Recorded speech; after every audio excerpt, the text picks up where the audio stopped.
oleh CESAK. Saya ada pegangan untuk juknis di semua bidang yang sebagaimana untuk Permen SDM nomor 41 tahun 2016 tentang PPM. Di situ ada program-program yang kemudian diprioritaskan dan di sini ada semua. Yang kalau kita baca dalam Permen itu ada 8, tetapi di sini hanya 6. Nah, pertama soal untuk di bidang pendidikan. Kita tahu bersama bahwa kalau kita baca untuk juknis yang sementara diputuskan oleh PT NHM, kita akan tahu bagaimana untuk diskriminatif terkait dengan kebijakan yang sementara dikeluarkan. Pertama,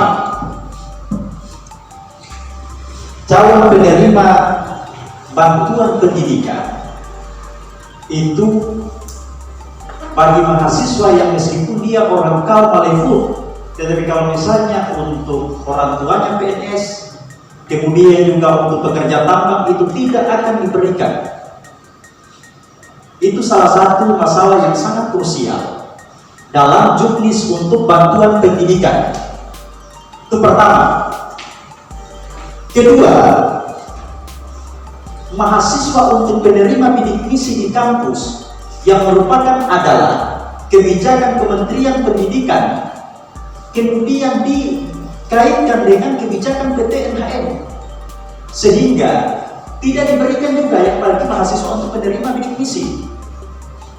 Ini tidak adil, ini diskriminatif. Kenapa? Undang-Undang PT nomor 40 tahun 2007 pasal 74 itu, setiap perusahaan yang kemudian beroperasi dalam suatu wilayah itu punya kewajiban, bukan sukarela.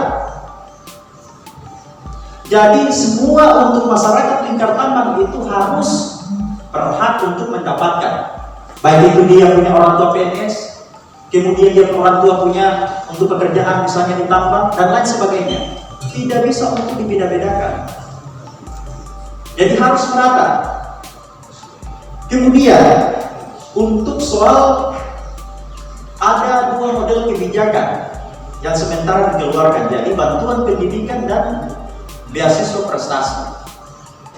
Bantuan pendidikan itu nominalnya 2 juta bagi IPK yang 2, sedangkan untuk bantuan prestasi, beasiswa prestasi itu IPK-nya 3, ke atas, yaitu dengan besar nominalnya adalah 4.500.000. Ini juga ada diskriminatif terhadap mahasiswa yang khususnya di wilayah lingkar tambang. Kenapa? Misalnya untuk mahasiswa yang sementara yang dapat IPK hanya 2, dan hanya mendapatkan 2 juta, yang model kebijakan lama itu 3 juta, sedangkan yang berprestasi adalah 4.500.000. Memang kalau kita orang untuk baca dan telisik ada baiknya juga, tetapi saya punya pola pikir begini, baiknya ketika PT NHM itu untuk memikirkan suatu kebijakan modelnya bahwa yang punya prestasi yang bagus di kampus itu hanya sistemnya reward atau penghargaan, dan kemudian untuk bantuan pendidikan dinaikkan nominalnya, jangan hanya 2 juta. Kan bayangkan perusahaan yang sementara beroperasi sudah 20 tahun lebih, kemudian diberikan terhadap mahasiswa hanya 2 juta. Bayangkan kita punya kebutuhan untuk mahasiswa di kampus itu banyak.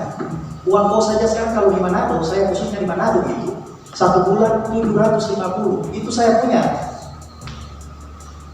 Membayangkan kalau misalnya untuk diberikan nominalnya hanya 2 juta, khususnya mahasiswa yang IPK-nya di bawah. Kalau IPK bagus berarti 4.500.000. Jadi yang IPK bagus hanya sistemnya reward, sistem penghargaan. Untuk bantuan pendidikan dinaikkan untuk nominal. Nah, saya lihat lagi untuk bantuan terhadap strata 2. Ini lebih parah malah. Bayangkan yang sebelumnya itu 6 juta. Sekarang diturunkan jadi tinggal 5 juta. Bapak Ibu sekalian, khususnya untuk dari PTN, saya perlu sampaikan. Saya S2, tapi jangan untuk pikir bahwa saya itu punya latar belakang ekonomi itu maju. Tidak. Saya kuliah, ini contoh salah satu saya kuliah itu atas niat dan kemudian karena memang punya untuk kerinduan bagaimana supaya ke depan bisa untuk berkontribusi terhadap tingkat tambang. Lalu kemudian misalnya S2 kemudian diberikan hanya 5 juta. Bayangkan SPP saya kan 7 juta untuk di UNSA. Itu uang kuliah itu 7 juta per semester. Dan itu orang tua yang tanggung. Jadi jangan dikira atau disimpulkan bahwa namanya mahasiswa S2 itu punya latar belakang ekonomi itu mampu. Tidak semua. Itu perlu dipikirkan juga. Nah, kemudian untuk di bidang kesehatan. Di bidang kesehatan saya baca itu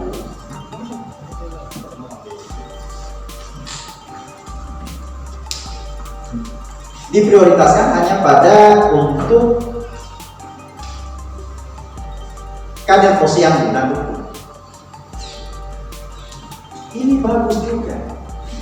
Tetapi yang paling penting dan paling utama adalah salah satunya sementara lagi mandek dan kami tahu untuk masyarakat yang tambang bahwa kesepakatan itu sudah dibangun sejak tahun 2017 yaitu rumah sakit. Itu juga perlu untuk ditindaklanjuti. Jadi tambahan untuk di bidang kesehatan, rumah sakit kau itu perlu untuk diperhatikan. Jadi harus ada kejelasan terkait dengan bagaimana progres pembangunan tersebut, karena sementara ini kita orang juga bingung terkait dengan pembangunan.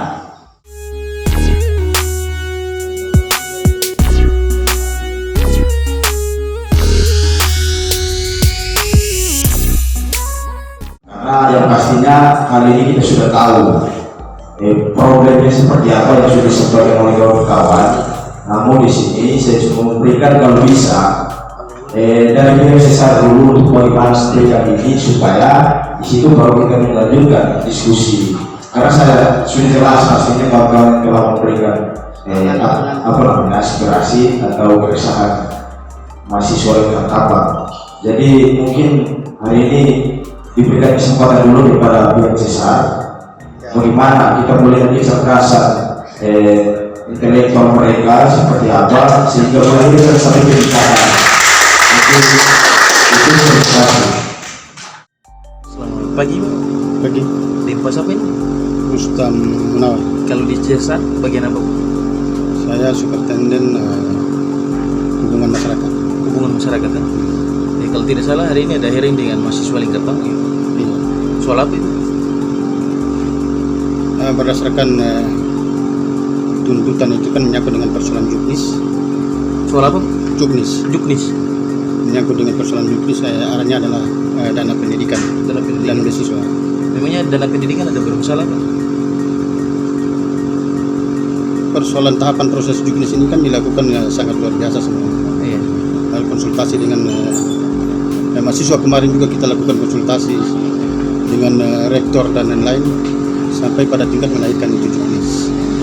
Jadi arah atau tuntutan tujuan adalah bagaimana kualitas yang kita kejar tapi bukan kuantitas. Ini yang menjadi acuan. Kenapa ada beasiswa? Kenapa ada bantuan pendidikan?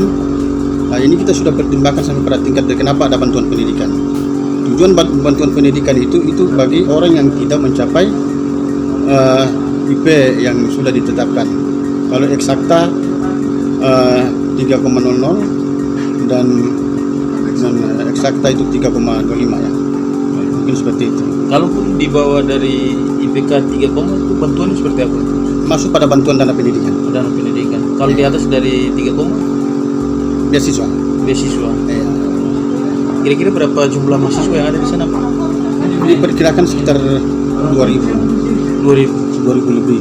Terus Nah, proses jadi awal ketika kita bahas itu kan kita mau merancang dalam rangka untuk beasiswa itu per desa dibagi per kota. Akan tetapi karena pertimbangan jangan sampai ketika ada desa yang tidak mencapai itu dan sia-sia ketika kita bagi per kota per desa, maka yang kita lakukan kita plot untuk beasiswa itu adalah 1.000 orang. Nah, tinggal bagaimana, jadi 1.000 orang itu sekaligus 5 kecamatan. 5 kecamatan ini tinggal siapa bersaing silakan. Saya contohkan seperti desa kau. Kalau kita plot 10 orang kan tidak mungkin, karena memang dari sisi mahasiswanya itu mereka banyak. Jadi ini mahasiswa banyak, akhirnya kalau kita mau maka kita plot 1000 orang tinggal bebas. Jadi desa mana yang mencapai dengan titik IP yang di atas, maka Dalam dia tetap 1 tahun berapa kali proses pembayaran? ini kan 1 tahun langsung. tahun Jadi ya, Ini tidak ada kendala ya? yang kemarin itu kan tidak ada kendala. Hari ini ya, karena memang pertimbangan juknis, mungkin mereka, karena kita sudah sampaikan juknis ini ke desa, kepala desa mungkin sudah sampaikan ke mahasiswa bahwa ini juknis, sehingga mereka mungkin merasa keberatan dengan juknis tersebut, sehingga mereka protes. Dan akhir ini Kira-kira poin-poin juknis yang di komentar soal apa? menyangkut persoalan yang mereka kritisi itu kan persoalan besaran Besaran bantuan. total bantuan pendidikan itu. Terus Untuk saat ini besarannya berapa, Pak? yang untuk bantuan pendidikan itu kan kita plot 2 juta. 2 juta. Kalau beasiswa kan 4,5 juta. Gitu ya. 4,5 juta. Untuk yang dapat beasiswa itu ada berapa banyak? Ini langkah awal dalam rangka untuk ini, makanya kita plotkan 100.000 orang Oh, 1.000 orang jelas. untuk beasiswa kan. Beasiswa, ya.